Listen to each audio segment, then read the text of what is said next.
The airplane is one of the most important inventions of the 20th century. It has connected our world like never before. But have you ever wondered why the airplane is designed the way it is? Well, it has to do with how air interacts with the surface of the plane. When an aircraft moves through the air molecules touching the aircraft stick to the aircraft's surface due to the air's viscosity. The molecules just above the surface are slowed down by their collision with the molecules that are stuck to the surface. These molecules collide with the air molecules just above them, slowing them down. And those molecules collide with the air molecules just above them, and so on and so on. This creates a thin layer of air surrounding the aircraft where the velocity ranges from 0 at the surface of the aircraft to a free stream value away from the aircraft. This layer is called the boundary layer. You can think of the boundary layer as a cozy blanket of air molecules hugging the plane as it glides through the sky.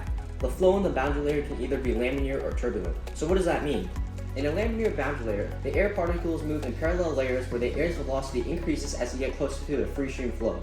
Think of this as cars on a highway, where cars move in parallel lanes with minimal lane changing and higher speeds closer to one side.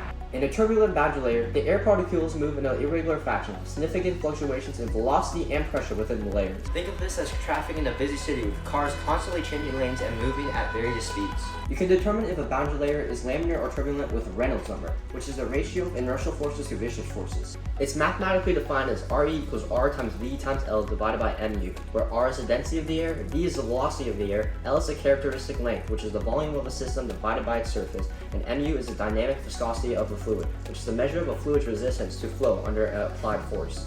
If RE is less than 2100, then the flow is laminar, and if RE is greater than 3000, then the flow is turbulent. And if RE is between these two numbers, the flow will begin to change from laminar to turbulent, then back to laminar, which is the so-called intermittent or transitional flow.